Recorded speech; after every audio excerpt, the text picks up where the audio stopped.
We're here. Hey, we're here. Hey guys. Hi. A couple people waiting Whoever over us. might be here. Sorry, I was trying to do something with my internet and it wasn't working. Not my internet, but it said my password was wrong. So I'm trying to put in the other password and it wasn't working. Not cool. Hi. So we're back. And I'm conscious this week. I did not push him last week. I promise. I have video that makes it look like that she said Mark's just gonna take a nap and like Pushed watch him me. over. But that's not what happened. I was trying to make sure he didn't fall off the bed, and at the same point he laid down backwards, and so it looks like I pushed him. Yep. But I didn't. Because she pushed me. This little guy is a little grumpy because he has a tooth that popped through last night, like half popped through. So he is grumpy. Mark is trying to see what's going on with our internet because we don't know.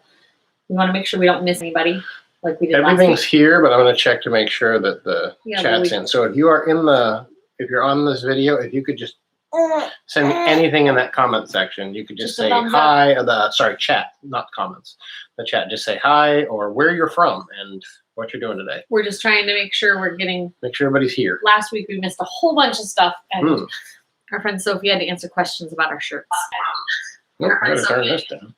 Hey, I don't know what your shirt was last week, but I'm wearing the same shirt I was last week. I'm probably wearing the new I shirt washed very it. last week. But hey, Okay. yeah, it's not working again. We're not working on our computer, but we are working here. So Lila's here.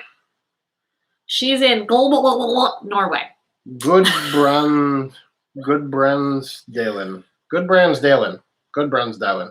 Sorry, We don't speak Norwegian. not good with Norwegian, but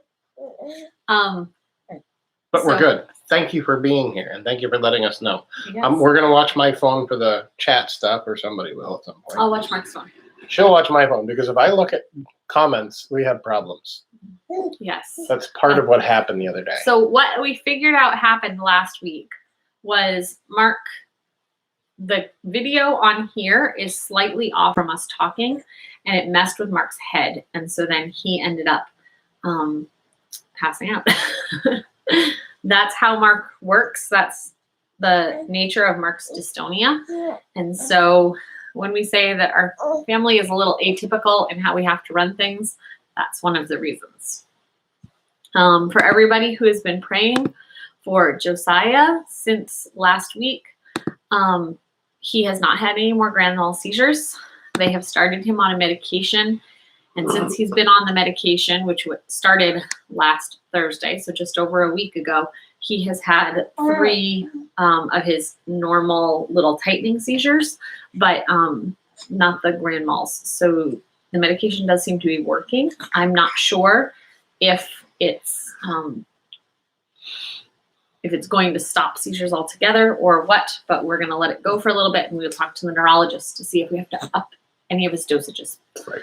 But he had a seizure this morning, which could just be overtired and stuff because we slept in the camper the last couple nights. The day before, or 2 days before, he had a seizure at nighttime after a scare with an incident with the dog.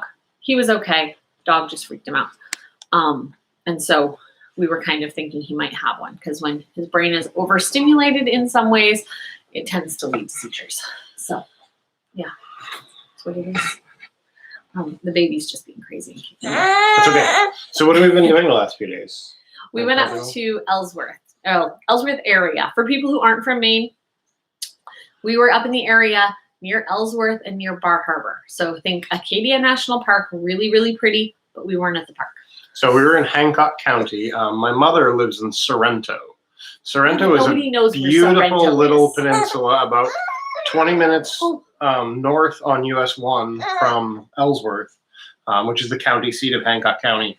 And I think probably some of the prettiest places that you can see, Acadia, are actually not in Acadia. They're in Sorrento.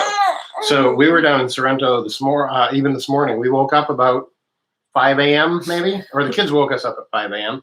So we had breakfast, and by 7 or so, we were on the road, and we went down to downtown Sorrento, and it's a beautiful little village. Former fishing village. There's still some fishing that goes on there. Beautiful houses. Beautiful older houses. There's one modern one that we didn't care for nearly as much. I'm not into modern architecture. I know some people are. That's okay. But we definitely prefer some of the older style houses and some of these large mansions that have been there for, at least 100 years anyway.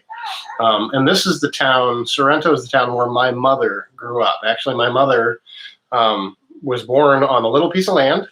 Just as you get onto the peninsula of Sorrento, and there's just a little loop that goes around the whole peninsula. It's about 5 miles, 4.5, 5 miles is the entire loop around the peninsula. And so my mom lives right there as you get off the mainland onto the peninsula. You wanted to talk about Mr. the bed. Giggle Pants That's is what over he did. here. You're okay, Giggle now. So anyhow, we've noticed we get up a little earlier than my mother does in the morning. So what we've chosen to do is to get all the kids up, and while they're rowdy and loud and all that kind of stuff, we have some breakfast, we get dressed, and then we go downtown and we go for a walk. And there's all the houses are really far set back from the road. And right now, because a lot of them are summer houses, there's no one there. We saw, I think, 2 joggers and 1 car. We were walking for an hour today, and we saw 2 joggers and 1 car. And yesterday morning, about the same time, we saw maybe 2 cars and a jogger or 2. We saw that one family walking as we got back to our car. Yeah, as we came back, we saw a family with a couple young kids and a dog that were walking along as well. But that was pretty much all we saw in an hour walking around this downtown. And if you look at the cover photo for this live stream, that picture is taken right there in Sorrento. And so you can look across the bay, I believe it's Frenchman's Bay, across the bay, and you see Cadillac Mountain and Door Mountain and Sargent Mountain and all the mountains in Acadia. And you can just look right across the ocean between the little islands, and that's right there. It's a beautiful spot. And we were able to go because it was really low tide. We walked out on the rocks, and we climbed across all kinds of cool things and found shells on the beach and found ugly worms. Ugly worms. They're some sort of marine worm, whether they're sandworms or bloodworms, we're not sure, but they were big and yucky. They were about probably 10 to 12 inches long, and maybe, 3/4 of an inch. Lots of little leggy things on them. They looked like millipedes, but they weren't millipedes. Yeah, they were creepy looking, but we had fun examining them, and that was what we did this morning. So if people aren't from Maine, where I know different time zones are different, our sun is coming up right now before 5 a.m. It was 4:55 a.m. this morning. So the children are up before 5 a.m. because it's already getting light out by 4:30, and so the kids are awake. So that means that our springtime life starts really early here. And as a family, we try to spend time outside.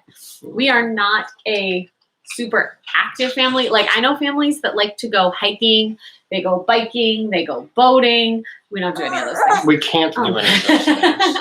We can do a little tiny bit of hiking as long as Daddy's conscious. Well, some of the kids bike, but that's a challenge. We can't go out. We live on a cul-de-sac, so we can go out on our road, but it's not safe for us to go as a family other places because of our limitations. If I can if you want to, but because of the limitations, because of our limitations, he's gonna go give him to big sister.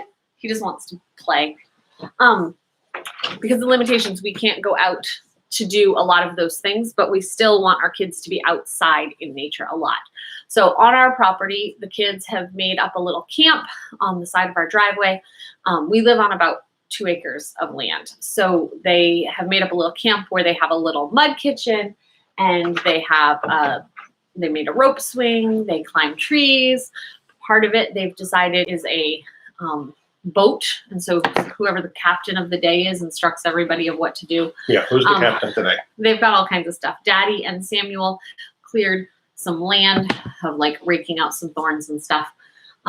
In the back of the property, they're gonna build a little playhouse back there with some pallets. Yeah. So we like to get the kids out in nature every day, even though we're not the type of family that go out and do a ton of activities outside. But I think it's really important for kids to be out in the sun and in the wind and in the fresh air. Yeah, definitely. For our health. Fresh air. That's really good for our immune systems, the vitamin D we get, and just being able to clean out our lungs and everything. But also the way that kids explore nature, they're learning about the world around them, which is the world that God created. And so they're learning about God through playing in the mud. and figuring out where they are in space by playing on a swing or climbing a tree. Those are all things that kids need to learn, which are almost more important than book work. So when I say these things, I'm not saying that book work isn't important. I'm not trying to say that academics are bad, but a kid being able to move their body around the world that's around them and being able to learn about the God who made them through exploring his creation are both more important in my mind. Right. Very important. I mean, our kids do learn academically, but Oh, certainly. but we do a lot of play-based learning. So we try to get them outside for multiple hours a day on the nice days. Yes. It's a little hard some days because here in Maine it's cold in the winter. Although for yesterday we were expecting 60, 65 degrees. It was supposed to be really warm for us. The hot summer days are about 80 degrees Fahrenheit, maybe 85. If we get 90, everyone's dying. Yeah, because people don't have air conditioning around here. Yeah, there's no central air conditioning. We don't have air conditioning. We have little box fans we put in the windows at times. But it doesn't get that hot around here. So yesterday we were told that it was going to be about maybe get up to 70. So it was 80 degrees. We're an hour and a half, 2 hours from home. Right. So it's not that I could come home and get extra clothes. So what I had taken up, some people had long sleeves because it was supposed to be, maybe 60, but we were going to be where his mom lives. We are very close to the ocean. Right. So it's always cooler. So we figured that, people with long sleeves on wasn't going to be a big problem. I haven't done a huge switch over of clothes for the seasons yet, but it was really warm. It was really warm, but we got a lot of work done. We were able to, so we went down because my mom recently lost a close friend that passed away Monday. Monday? Yeah. It's been a long week. It has been a long week. So 2 weeks ago, Josiah had his big seizure, and then this past Monday, so 5 days ago, my mom's dear friend passed away, and it was not expected in any way, shape, or form.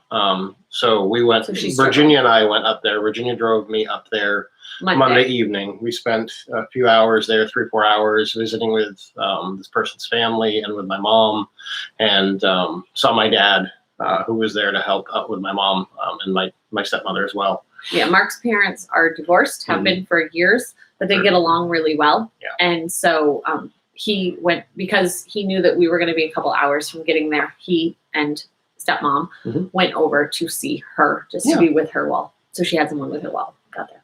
So Monday we spent the evening there, and normally we're in bed about 9 p.m. because we get up between 5 and 6 a.m. So we're usually in bed by 9 or 10 p.m. Well, Virginia and I didn't even get home because of all the chaos. Virginia and I didn't even get home until about 10:30, 10:45, I think it was Monday. So I had stayed home and just did the regular dinner with the kids, nighttime routine with the kids, all that stuff. Yeah. So yeah, just you and a bunch of other people. Yeah. So that was Monday. So then we left here we had some stuff going on already that had been planned for Tuesday, Wednesday. So we went up Thursday. Yep. Left about 2 in the afternoon. Yep. And went up there. And so we went up to spend time with her just to be able to make sure she had the things she needed. But in the meantime, well, I guess not in the meantime. While Sunday, we were there, yeah. Well, no, the day before he passed away, Mom's car had broken down. Oh, that's right. Yeah. So we were able to go up and help her get errands run also, because now she doesn't have a car. And this person who passed away was the person who would have taken her had she not had a car. So we have to figure that all out. Her car should be a simple fix. They'll be fixing it on Monday or Tuesday. A friend from her church actually has a garage and was able to work on it and get the parts in pretty quickly. And hopefully she'll have her car back Tuesday or Wednesday. So here in the United States, Memorial Day is our next holiday. That's this Monday. It's in honor of military folks who have passed away. Most people don't know that there's different holidays. Right. So there's Veterans Day and Memorial Day and Armed Services Day. Right. And so Veterans Day we'll start with Memorial Day. Right. Memorial Day is to honor those who have died, who have lost, who are military. Right. That is this coming week. Armed Forces Day, I don't remember what month that is. Date it is. Armed Forces Day is to remember people that, like, to honor people who are currently Current in serving, the military. right. And then Veterans Day is November 11th, and that is to remember people who did serve in the military but didn't die. Which incidentally is November 11th, 11/11. It's somebody's birthday. That's why I remember when it is. Yeah. She always got her birthday off from school when she went to school.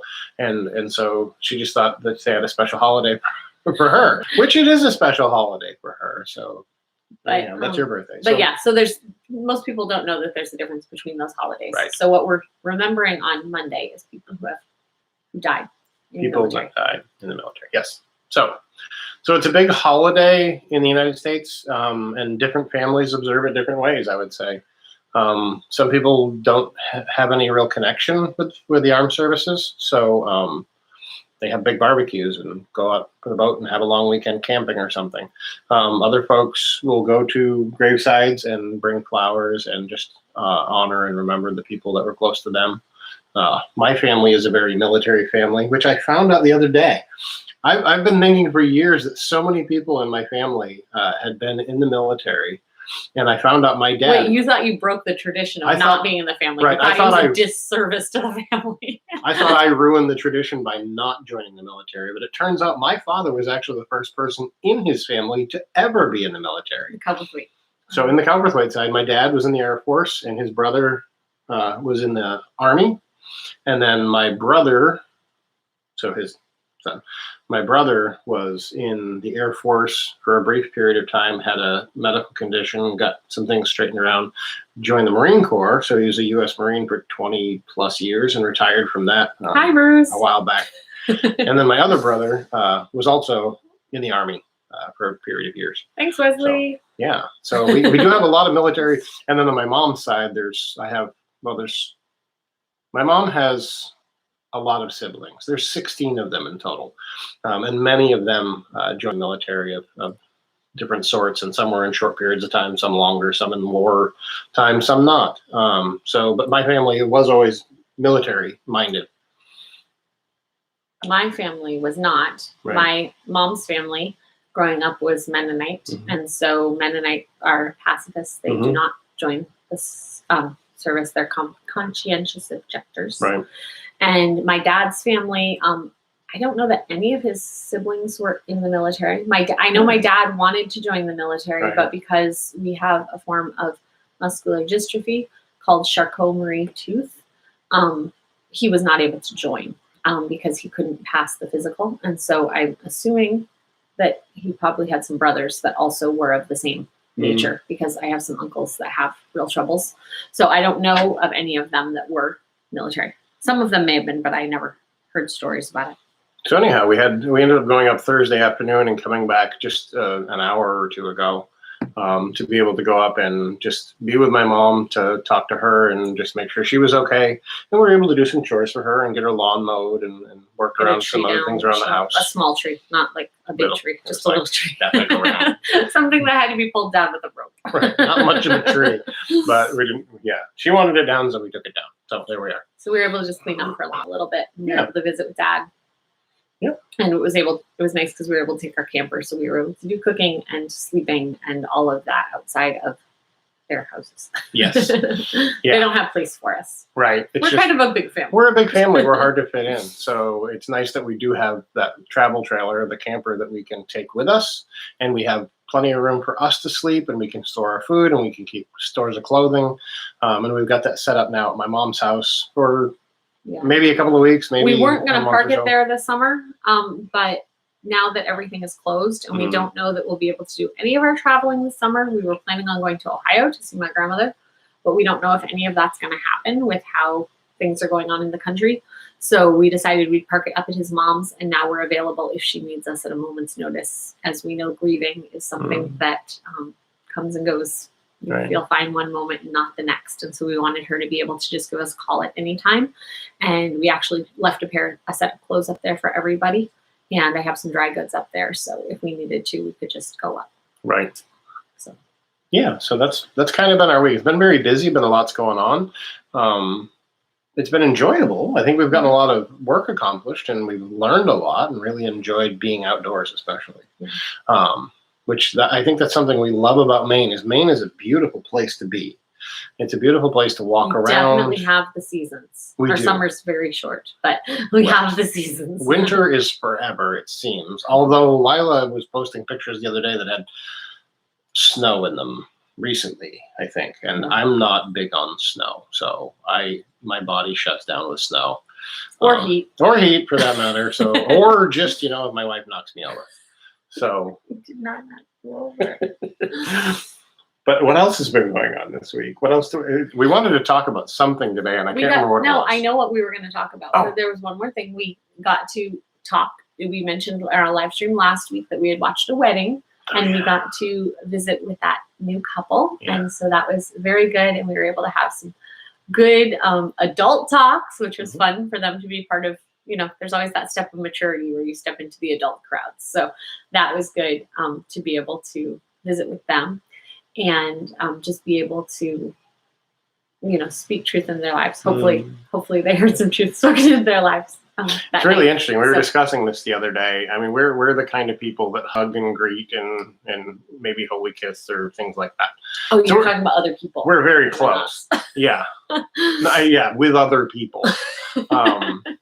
So some people think that's a little weird to be huggy and touchy and that kind of thing, but we're just very physically affectionate people. There's limits to that. But we realized this young couple that we were talking to, that the ladies oftentimes will hug one another, and that's always seems to be okay. And this young man, I've known him since he was a lot shorter than I was. He was like 2, 6.5 feet tall or something, but he was like 2. So I've known him his whole life, and I realized that every time I see his dad, when I visit him at church, I give him a big hug. And I realized I've never hugged this man, because now he is a man. He's a married man. He's leading his family. He's loving his wife, and he's doing these watch things. out when you come back, because you're going to get hugged. You're in for a hug, bud. Hang on to your hat. So, so that was really good to be able to see them. So, if you guys are watching, you're going to hear something that you don't need to hear, but that's okay. This young couple. Oh, okay. I was just thinking about that idea that we've oftentimes talked about people that we'd like to disciple or be able to spend time, as we consider ourselves still the younger people. We still have infants in our home. He's old, though. I'm old. She's not even close. But we've talked about having people in our home that we can disciple and encourage, and especially in marriage, and what a beautiful thing God has given us in marriage. And it was just so cool to be able to actually have this young couple that we've known before they were married, and now we know them now that they're married, and to be able to talk to them about the things that they're learning and the different experiences they're having, and try to invest in their lives. And we're trying to message them regularly, a couple times a week anyway, but she's much more on with the wife. Nice calling her wife, isn't it? Yes, with his young wife. And to be able to just encourage them with scriptures each day and just ask them questions. And it's not every day. Not every day. When we have opportunity. But to invest in their marriage and invest in their lives and encourage them. And it was just neat to see them go from that stage of meeting and courtship and now married. And to see what God's going to do in their lives. I think God's got a lot in store for them. So we're really encouraged and excited to see what's ahead. I'll stop talking now because you look like you want to say something. Well, I was just going to say what we were actually going to talk about today, because it's now like 23 minutes in and we haven't started yet. So what we were going to talk about today is we have been, as a couple, doing catechisms with our kids. And so if this young couple is listening to this, this is what you're getting for a wedding present. Because we were talking last night, and we decided to buy some copies of the catechism books that we use to be able to give to new couples. There are 3 books in the series that we use. So the books are Truth and Grace books. Yep. Such as what they're Truth called. and Grace. Truth and Grace. Catechism, I'm not sure. They're like edited by Tom Askell. Right. That's the name. And you can find them at Founders Press. Founders Press. Founders Press. I think it may be. That's Founders what I was Ministries, trying to Founders do Press. Before we went live, she's trying to order these things, and we seem to have forgotten our password. So we did a password reset. Did the reset. Now we're trying to actually get the books in. Founders Ministries. Yep. Founders Ministries. Press.founders.org. Press.founders.org. That's the website. And we've used them before, and we've do. bought. Well, I was going to say we've bought from their site before. So everything that happened today was technical problem on my part because I was trying to rush and do an order in 5 minutes time before this started. So I just don't want you to think badly of them in all of this. No, it's us. Yes, Mark can put a link while I I'll get you a do link. this. Okay, so while I talk about this, we found out about these books from Vodi Bakum. I don't know if you've heard of Vodi Bakum, but he is a pastor and teacher who talks a lot about marriage, family, homeschooling. He has written some books. Some of his books are Family Shepherds. Family Shepherds, which talks about dads and how they're supposed to shepherd their families. Family-driven faith. Family-driven faith talks about what our culture's like and why we need a faith that's based, like our families are based in this faith to go through culture. He wrote one on Joseph. What's the subtitle of that? Joseph and the Gospel of Many Colors. Gospel of Many Very Colors. So good it book. talks about how the story of Joseph is not about Joseph. It's about Jesus. And every Right. story in the Bible relates to Jesus. That's right. And so Joseph is not the hero in that story. Jesus is the hero in that story. Okay. So anyway, Vodi Bakum is amazing. I recommend, I'm not saying that I agree with everything Vodi Bakum says, but I highly recommend Vodi Bakum. So Vodi Bakum did a live stream yesterday, which I was not able to watch because we have limited data on our phones. Right. We So- don't have internet. My mother doesn't have internet at her house. She has a little tiny cell phone about that big, and she has a little bit of data. So we don't have any internet access there, which is almost better. So we pay to use data, like we only get so much data. And so he was doing a live stream yesterday. So we can put that link to Vodi Bakum. So all of this to say, he's going to put the link to Vodi Bakum's Facebook message yesterday, because in the Facebook message yesterday, he talks about these catechism books and he gives a coupon code for a special offer on these books that I'm about to mention, but I don't want to give out the coupon code. I want you to go to his source and listen to Vodi. I want to give him credit for all of this. So anyway, we've been using these catechism books for many years now. Josiah was a baby when we got them. So that was it was about 7 years ago we got these books. And the first book is ages 2 to grade 4. Sorry, grade 3 or 4. Yeah, grade 4. And then the next book is grade 5 to grade 8. And the last book is grade 9 to grade 12.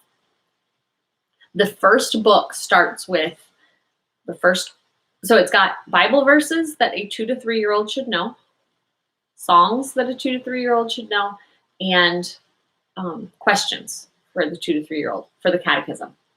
The Bible verses, like one of the Bible verses for the 2 to 3-year-olds is Ephesians 6:1, children, obey your parents in the Lord, for this is right. One of the songs, I think for that age, I don't have it in front of me, but I think for that age, they learn the first verse of Jesus Loves Me. Mm-hmm. And they try to make sure that all the songs are very doctrinally sound. So there's like 8 Bible verses or something to learn for ages 2 and 3. The 1 verse of a song, and then 5 catechism questions, I think it is. Who made you? God made me. What else did God make? All things. Why did God make you and all things? For his own glory. And so it leads you through verses that are important for your kids to know and songs that's important for your kids to know. They also sometimes have an extra thing, like 1 year you learn the Apostles' Creed. I don't remember what year that is. 1 year you learn the names of the disciples. 1 year you learn the books of the Bible. So those are all very, very handy things to know. And like anything, use it to the way that best suits your family. Maybe your family has other songs you want to pursue. Maybe there's another Bible verse that you'd rather your kids learn first. That's fine. This is just a nice building block to add to your family. So the questions, there's like 120 questions in the first book, and it's broken up that they learn over the course of time. For my older girls, if you guys have seen any of our videos, our older girls are learning whole books of the Bible. So I'm not having them do the verses that are mentioned in the catechism books. They aren't learning those because they already have a lot of Bible memory that they do. But each of the girls is going through the catechisms, which are in the other books. And I don't remember the names of the catechisms, but they're based, I think the last one is based on the Westminster Catechism in book 3. So a catechism, you've probably heard about through Catholic schools. That's usually where people hear about it. But all it is a question and answer, a back and forth. Who made you? God made me. And it gives truths of the faith, but in condensed versions. And all of the books share Bible verses where they get these truths. So you can look up why they're saying these things. What's going on to mine? My phone's having problems. So sorry, I'm not able to see the comments yet again. I don't know what's going on, but we can't seem to find the comments. So I'll just keep talking and we'll answer the questions when we get them. But so these books are very good. We've been using them for 7 years now. We don't use them exactly. So if you came and asked whatever age child I have, they might not know the stuff in that book. But we use them as a guideline, and we've been using them. It's wonderful. I love them. We had them first only as a book on the computer. You can get a downloadable version. But if you get them with the link that Mark's going to show you, and especially if you get them with his coupon code, they end up being $5 or less a book. So for the 3 books for your family, and they have little mark places in them that you can mark when your kids learn the verse. I use the same book for all of my kids. That's what we choose to do because I would lose the books if I had multiple. But I just write down their initials when they've learned the verses. Right. So all of that to say, go check out these. But why we were talking about it today is we decided last night after a discussion that we are going to gift the 3 books for the different ages to new married couples. Right. So if you guys are watching, you're getting one of these as soon as I get them ordered today. And that coupon code that I'm mentioning ends tonight, Saturday night. I think it's midnight. So make sure if you do want them on the coupon code, they're still not a bad price. They're $6 a book if you order them not on the coupon code. So you're only saving a little bit of money. But and if you're the kind of person that likes doing things online, they do have a PDF version that may be $2 or $3. It's $2. It's $1.99 for the PDF version. So some people really appreciate having the PDF because you can put it on your phone or a Kindle or an iPad or your desktop or that kind of thing. So you can use it in multiple places. And we use it around the breakfast table a lot of times. So it's really nice I to like have having a book that in hand. There are advantages to having book in hand. But if you need to save some money, $2 a piece for $6, you could have this downloaded today, and that's a regular price, I believe. Yeah. I think we probably have both because it is useful to have on both sides. So we decided to buy these series and give them to married couples because, like this married couple that we're talking about, he was raised in church, but she's only been a Christian for a few years, and so if they took I'm not saying you have to do this, but this is what I was thinking last night when we were thinking about this. Was if you took the older book and you talked through the questions for the catechism, you would know that you guys were on the same page in beliefs. And this one that I'm talking about is a Reformed Baptist catechism. So if you're of a different denomination, you'd want to find something else. This is the one that we use. No matter who you read, you're going to find something with which you disagree. And that's okay. We've had a couple questions where we've slightly changed the wording, but it's not something that's heretical. It's just something that we wanted to make sure it was clear to the kids what was being said there. Right. And there are Bible verses attached to them. So if it asks you, who made you? Well, God made me. And there's 2 or 3 verses listed there to look into those. Those are always good to look into the context. Some kids memorize the verses. Some kids memorize the context of the verses. If you're like Virginia, you just memorize everything.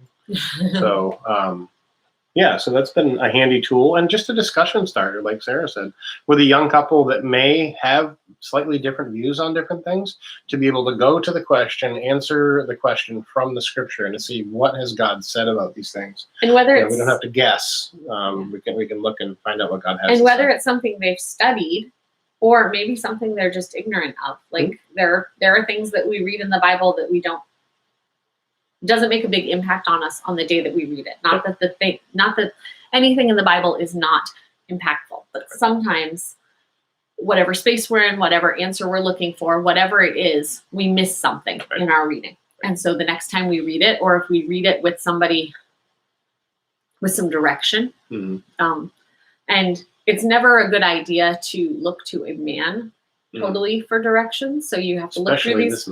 You have to look through these verses and see if they're really saying what they mean to be saying. Right. But it's very easy to listen to a preacher and just agree with what he says because you like his preaching style and things like that. And I know that Vody, who recommends these books, would tell you that you should still, even anything he says, you should look at scripture. I'm quite certain that Tom Askell, who edited these books, would say the exact same thing. Yeah.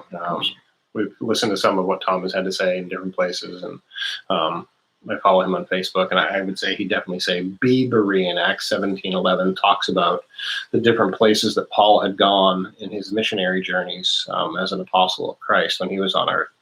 And he said that the Bereans were more noble because the things that he would say to them, they didn't just accept them as the words of man, but they would search the scriptures to see if these things are so. If this is what God has said and God has made us and his word is perfect, then we need to know it and we need to obey it. So I know all of those men who have been writing these books that we're recommending would say that very much. Go to the scriptures and see what they say and see what God has spoken. Yeah. So I wasn't going to do this, but just what are you not going to do? No, thinking quickly. If you have not heard of Voddie Baucham before, we would highly recommend his marriage series. I don't remember the name of it, but it's like a 4-part. I think it's called Building a Godly Marriage. It was that was probably recorded 10 or 12 years ago. Actually, he was doing it at a singles retreat. He was talking to a bunch of single men, single women, no married couples, and warning them, okay, this is what God, that's where you get the book, What He Must Be If He Wants to Marry My Daughter. So talk to the man, like, what does God say are the qualifications for a husband? What does God say that you're looking for, as a wife? What should a young woman be aspiring to? And then what does godly marriage look like? And he goes through the scriptures and he explains a lot of things and he gives some practical wisdom as well. He's very fun to listen to. I know that doesn't make a good preacher. I enjoy him because he does teach straight from the scriptures. Right. I'm sorry that I keep rubbing my eye for anyone that's bothering. I have an eyelash that's just kind of flipped over into it. Sorry. You didn't do it, did you? I don't think I did. Okay. So he goes right to the scriptures for his teachings, but he was saved as an older person. He was in college when he was saved. Right. So he didn't come into the Bible with he had preconceived notions, but it wasn't just, this is what I've always been taught, so I'm going to believe it. He came at it from a totally different viewpoint. So that's interesting to listen to. And also he's just says things that are going to make you mad, or that you don't think about. The unvarnished truth. I'm kind of the same kind of person. If I have something that I'm trying to tell you, you're probably going to hear it. I probably won't skirt around it. So his saying, straight unvarnished his truth. saying is, if you can't say amen, then you ought to say ouch. And that's very true. There's a lot of things we hear in the Bible and we want to be like, yes, amen. Then there's other things that we don't want to say anything because we know we're not doing that thing. So we recommend that. And then he did a video, I think you can find it online, but The Children of Caesar. It's a 2-part series. And if you're questioning the public schools right now with this distance learning, or even if you've been a homeschooler for a long time, I like to watch that one because it definitely reminds me of why we're homeschooling. So one part of it is very much how the school systems are failing. And the other is what God has shown us to do regarding education. Right. And we're not people that are necessarily bashing certain ways to do school. I mean, her dad was a public school teacher. So it's not that we don't understand the process. It's that as Christians, we want to have a completely biblical and God-honoring worldview. That's who we want to be. And when we read the scriptures, we see that God has given parents great responsibility. We were talking about this last Sunday, actually, that we all look at Ephesians 6:1. Children, obey your parents in the Lord. For Yes, this is children, right. you do that. That's Sounds good. great. What's it say? Honor your father and mother. It's the first commandment with a promise that it may go well with you. You may live long on the earth. Fathers, do not exasperate your children, but bring them up in the nurture and admonition of the Lord. That's a command. Can you That's say amen, or do you that's a gotta charge. say ouch? Well, both. I'd like to think that we're doing some of that and that we're trying really hard, and yet we are imperfect and we're going to fail and we have a lot left to learn. But fathers do exasperate their children, and they irritate them and anger them and cause them to wrath, provoke them at times. For a second.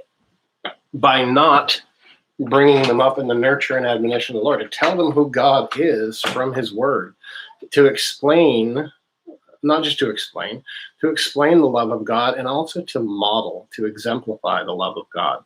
So when we deal with our children, we're not just supposed to say, okay, you need to obey a bunch of rules that I've just arbitrarily come up with, but instead to point them to the scriptures, to point them to the God of the scriptures, to show them the grace and the truth. And that's why I think those books are named Truth and Grace. Show them the truth from God's word and present it with grace and give them everything they need so that they can know who God is, so that they can follow him and they can enjoy a relationship with him. And so a lot of times that's what we see is people want someone else to do what God gave them to do. I'm a husband, and God says in his word in Ephesians chapter 5, husbands, love your wives as Christ loved the church and gave himself up for her. That's my job. And I can't delegate it. I can't give it to anybody else to do. No one else is going to love my wife as Christ loved the church and gave himself up for her. And I shouldn't expect anybody else to do it. But oftentimes we hear that and then we say, but children are different. There's all these different things to do for the church. But God says, fathers, don't provoke your children to wrath or exasperate them, but bring them up in the discipline and instruction of the Lord. So tag, you're it, Dad, it's your job.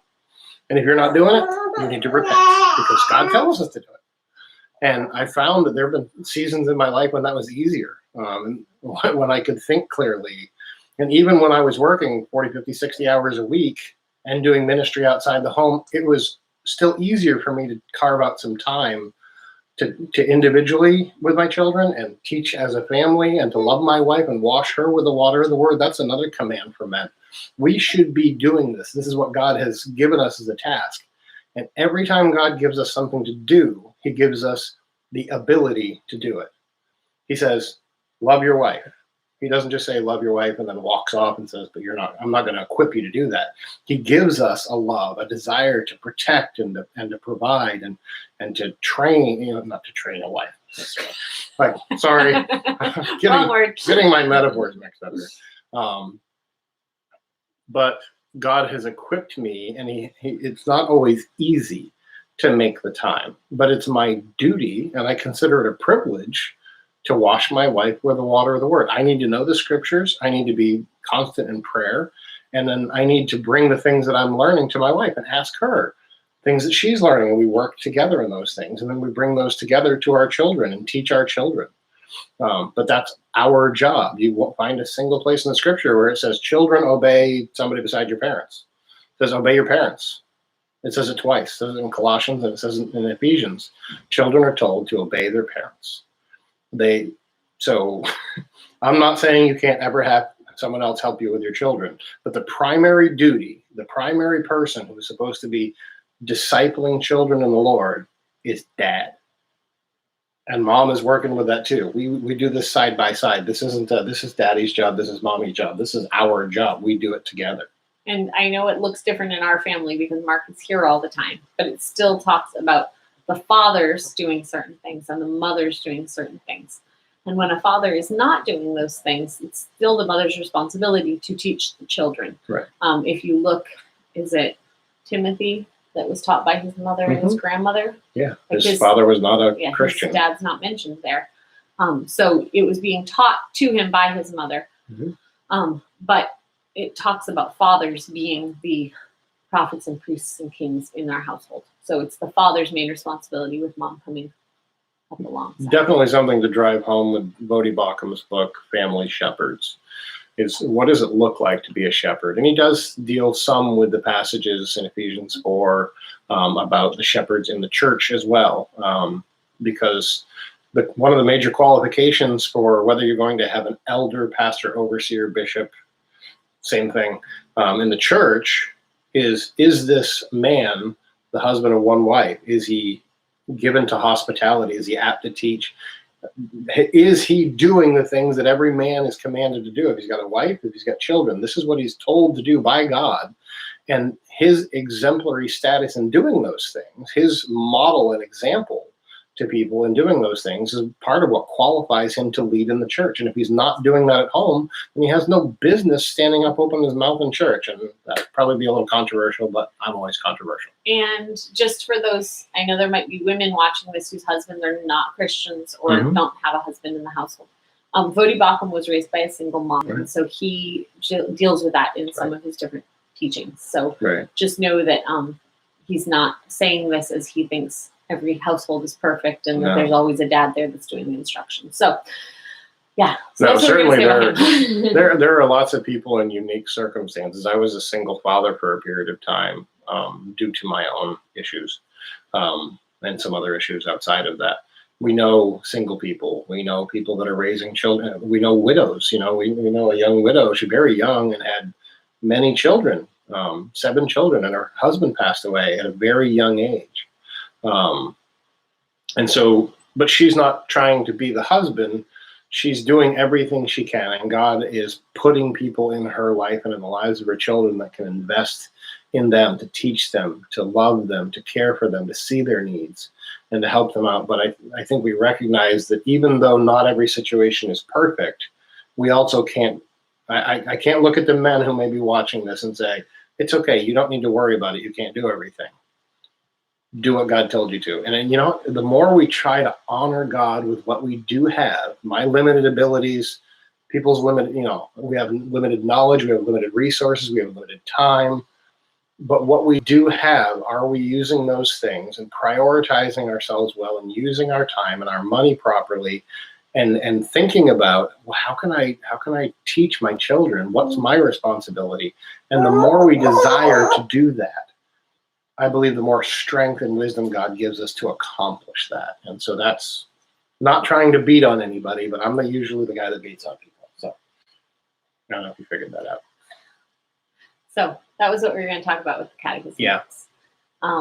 And we use those as part of our, I don't know, for us, I would say we use them as part of our homeschooling, but our homeschooling and our life are all just kind of one thing. So that it all kinds of melts together. So I would use them whether we homeschooled or not. They definitely are to be started at a younger age.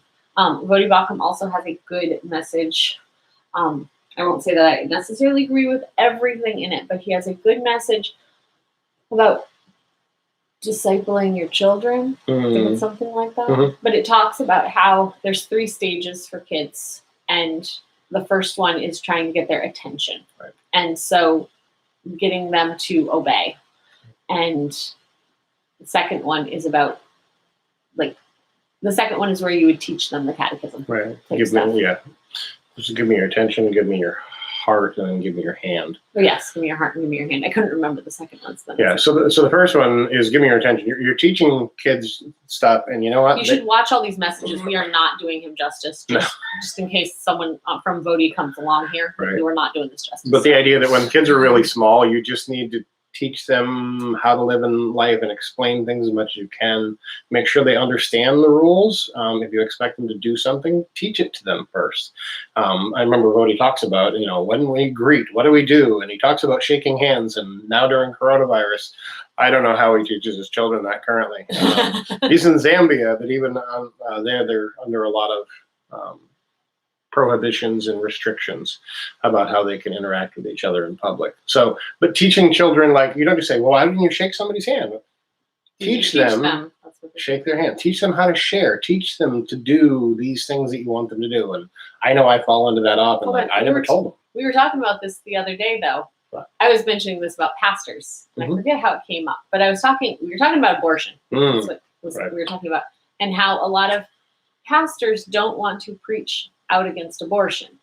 There's a lot of pastors in this world that just want to teach the easy and the loving, which is good. God, which is good. But what I was saying was, we wouldn't have to preach so much against abortion if they preached on what people should be doing, which is that teaching that children are a blessing and that Right. God is giving this blessing, and we shouldn't be denying God giving us blessings. Nobody would deny God giving them a wheelbarrow full of gold, but they would deny a child.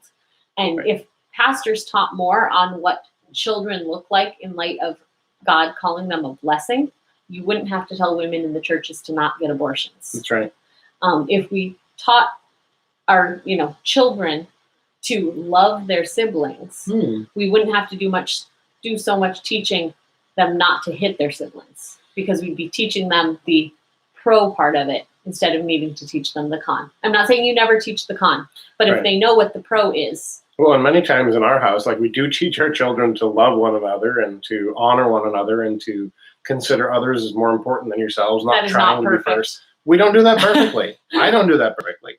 But that's the standard that we keep encouraging each other towards. We say, are you loving your sister? You just, you both wanted to go out the door, and you both ran towards it and pushed each other out of the way, and someone got hurt or somebody got angry. That happens in our house. Oh, it happens. Probably more often than we even know about. But it happens. And to say, so what, how do we deal with it? You walk around, don't do this, don't.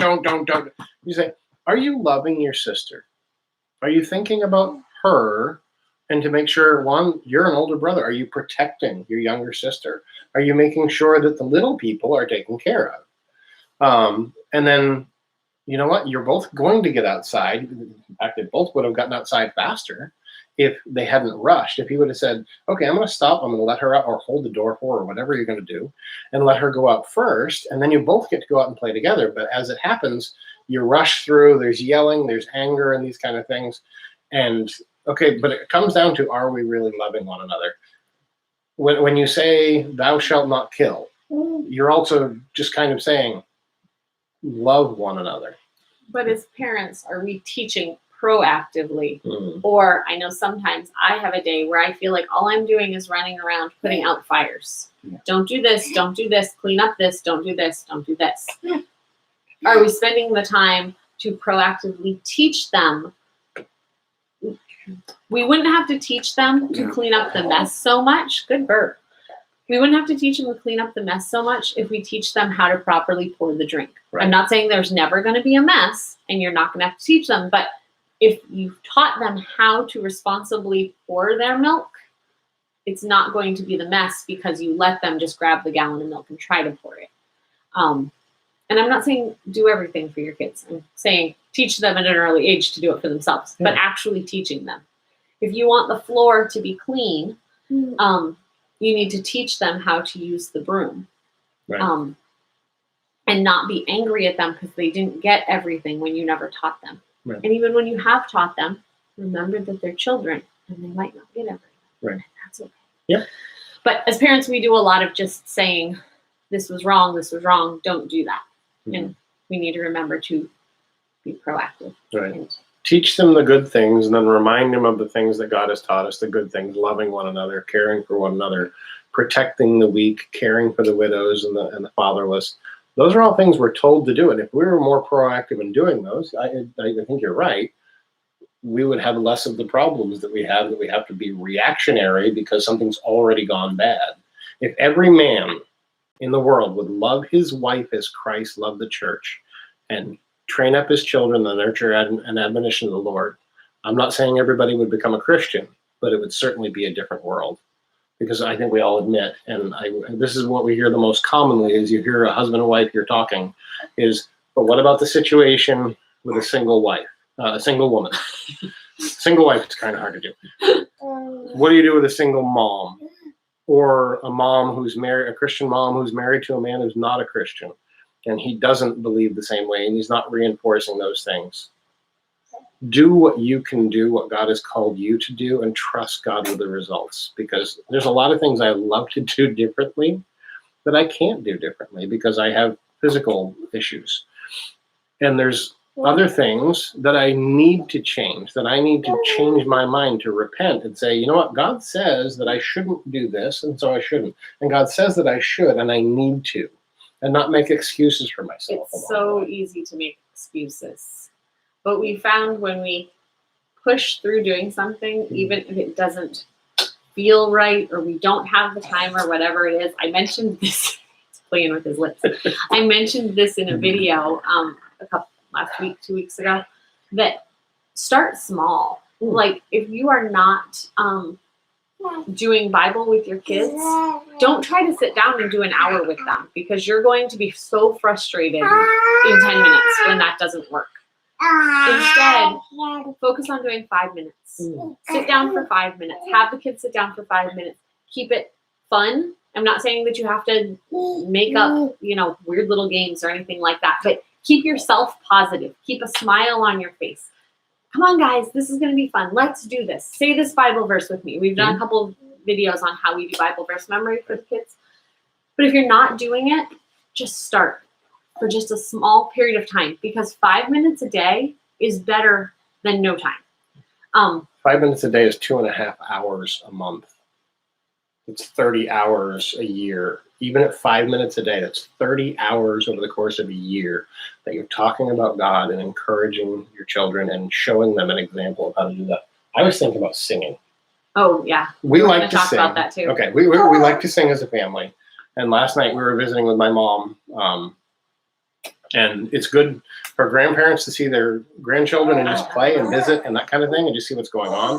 But it's also good to do what we do as a family and encourage. My mom is a believer. She goes to church in a church up there. We're a couple hours away. But when she's sitting around at home by herself, I don't know if she sits around and sings. But last night, that's what we did. The kids were getting a little grumpy. It was getting late. We were kind of tired. We're out of routine because this is our first, like we told you guys, we took that long trip in the camper, getting home the end of February, but we haven't been in the camper since then. So it's been a couple months and it's just different. If you have kids, you know that doing a different schedule gets everybody out of sorts. So we were just a little out of sorts getting towards bedtime. But I didn't want to put the kids to bed because Mammy had said she could visit until 7. And I didn't want to reduce any of our visiting time by putting kids to bed early. So I wanted to keep them up. So we let the kids pick the songs. Like if you're wondering if your children will enjoy a song or if they'll participate in something, one really good way to do it is just let them pick the song. So when we travel, that's what we do early in the morning is, the youngest picks a song and we sing that. And then the next one up picks a song and we sing that. So you could sing Jesus Loves Me. You could sing it through once and just know the first verse. There are actually multiple verses to that song. And so you could sing that together and that's fun. And the kids are learning some simple, basic things. But last night we sang Be Thou My Vision. Not exactly elementary school stuff, but no, we had trouble figuring out what song. Mom couldn't remember the name of the song she liked. It took us a little bit to get there. But we ended up singing for probably 45 minutes to an hour. And all the kids know the words because we walk around the house and we sing these songs or we play them on the radio, on YouTube or on the radio. So a couple good ways to teach your kids these songs is, I know some families do a hymn study, whether they do it for a week or a month, depends, but they go through the song verse by verse, teaching the theology of the song and singing the song regularly for that week or month. And we do that at times. Yeah. We're not currently doing that, but we have done that in the past. Another way you can learn them is just by turning on a playlist on YouTube and just having the same playlist every day. Might we recommend Keith and Kristen Getty? Keith and Kristen Getty, Sovereign Grace Music, and City Alight. Alight being one word. Yep. So ALIGH. Right. Many God-focused songs that are good. They're musically pleasant and encouraging, but the words are very solid. We're finding more and more Sovereign Grace stuff that we actually really enjoy. There are a lot of songs that as a family we've looked at the words and decided that they are not theologically good songs, and we do not want our children to be singing these songs that are putting wrong ideas in their mind. And I will say one. You guys can get mad at me. We won't make Mark the bad guy this time. Yeah. One of the songs that we do not like to sing as a family, even though the song is fun to sing, and Mark and I have sang it before together, is the old rugged cross. Right. Because in that song, it says, other people can have different thoughts, not trying to tell you guys what to do, but in the song, it says, I will cling to the cross. I will cling to the old rugged cross, or I'll cherish the old rugged cross and exchange it, Someday the cross, for a crown. No, you won't. The blood of Jesus Christ is the only thing that's going to give us salvation, that's going to forgive us, that's going to wash away our sins. It's not going to be any stick of wood. Yes, he was hanging on a cross. And other people might not think that when they sing that song, but for us, that has just become we don't want the crucifixion was just the means God used for Jesus to be killed as a innocent man.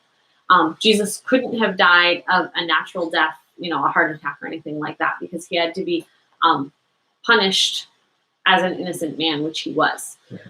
So he had to be killed by the authorities. And at the time, crucifixion was the worst death meant for the worst offenders of things. So it's the means that God used, but it doesn't mean that the cross itself had any particular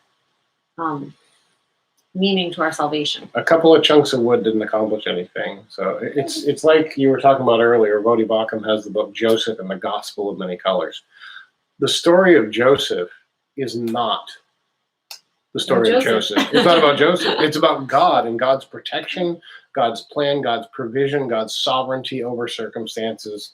And that's what the story of Joseph is in the Bible about, to show us God and how powerful he is and how wise he is. And even when we're not seeing the results as quickly as we'd like to see, being consistent, being faithful. Joseph, yes, he was thrown in prison and he didn't do anything wrong.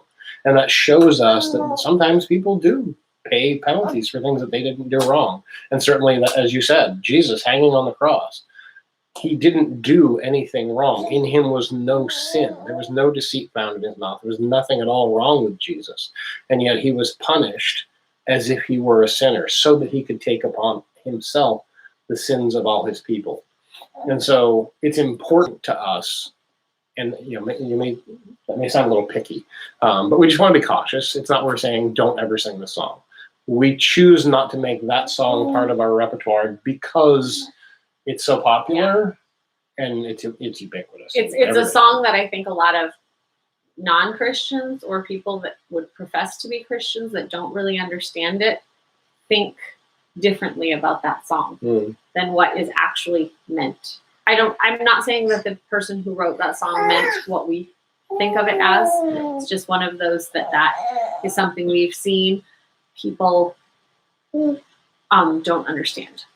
That the cross itself was not a means of our salvation. If they actually sing it in church, we try to sing along anyway, and we change a couple of words. So instead of "I will cling to the altar," we sing "I will cling to the King on the altar," or something. We make something up.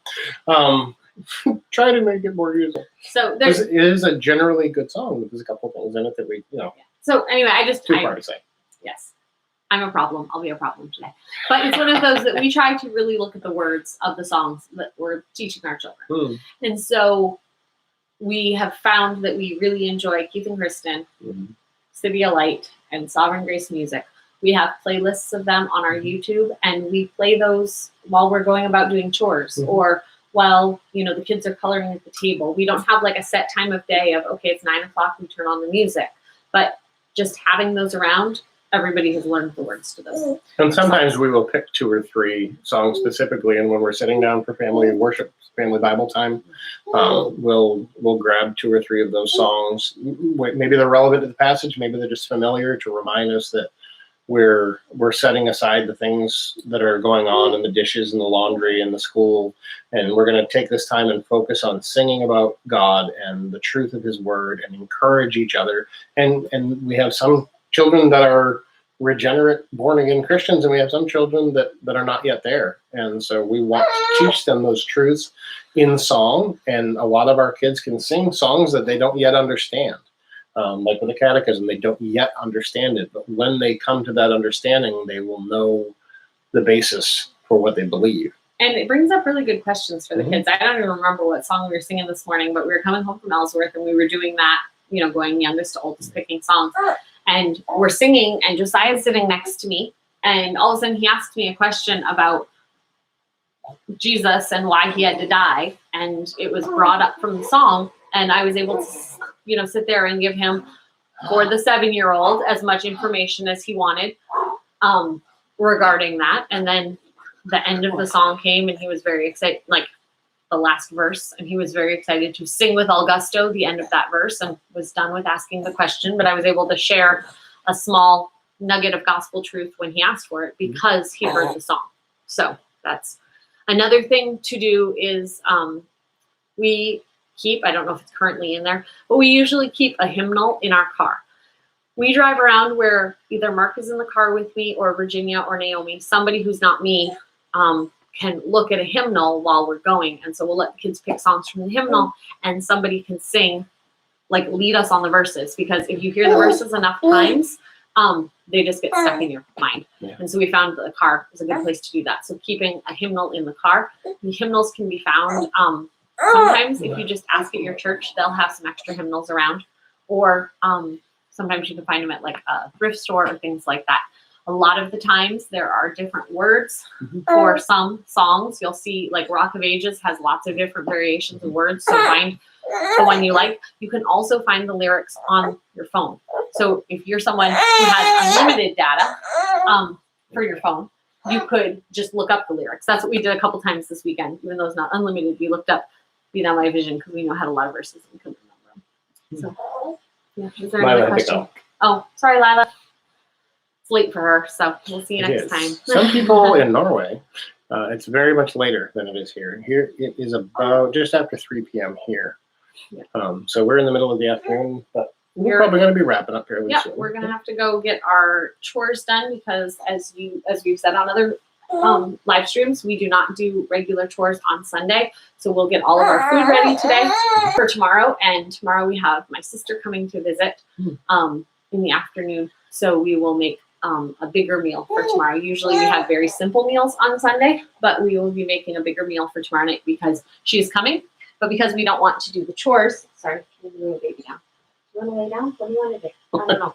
I don't think he knows what he wants. He doesn't know what he wants to do. But we're gonna make tacos tomorrow night. So my mom's gonna make chicken in her crock pot, and I'm going to make beans in my crock pot. So cut up the lettuce and do all that stuff tonight. So baby is over here playing on the floor. So and we have to do baths and showers. Yeah. So that will be happening. Making sure laundry is done too. So I think we're planning on next Saturday, and Saturday's going forward at 2 p.m. If we can't make that, we'll try to let you know in advance, but we're making some of our plans. Saturday is the day that we need to be here about our house anyway. We've got some chores to do. Like Sarah said, we've got preparation for the Lord's Day, for worship, for gathering with people, just to make sure that we're not doing a bunch of work, and that we can take a day to rest and truly worship God. So we already have to be home for part of the time on Saturday. So even if someone were to, not that we have a lot of invites right now, but if somebody were to invite us to do something on a Saturday morning, we could do that and then be home in the afternoon to do this and our other chores. Or if someone was to invite us Saturday night, we could just spend the morning doing our chores, then this, and then go somewhere Saturday evening. So this just happens to work as a good time for us. Yeah. And this is the time the kids get to chill. They were very excited. They got to watch Joe. What? Don't eat the sock. He's eating a sock. He took my sock off my foot, so it's not a clean sock. Sock. There you go. So, yeah, I think that covered what we were going to talk about today, the catechism and singing. Yeah. Then we wandered into all kinds of things. There'll be some videos this week of our trip to that area where we went by my mom and dad's. Pretty Up beaches. the coast. Gorgeous beaches and rocks and sand and all kinds of cool stuff to look at. So we'll be sharing some of that on our Facebook page and here on YouTube. And so if you have any more thoughts on things we said today, feel free to throw them in the comments or send us a message. We're very happy to send links. If we forgot some, I think I put 3 or 4 different ones in the comments there. But and if you're watching this today, that sale on the catechism books ends, I think it's midnight tonight. Right. But feel free to get them another time too, because they are actually a very good. There's something that's going to last you for many, many years. So it's Very worth the price at the regular price too. definitely, I still learn from them. Yeah. Even though they're designed for little kids, I still got lots to learn. Not little kids. Well, for high kids, school for age. children. Oh, some are for high school. That's right.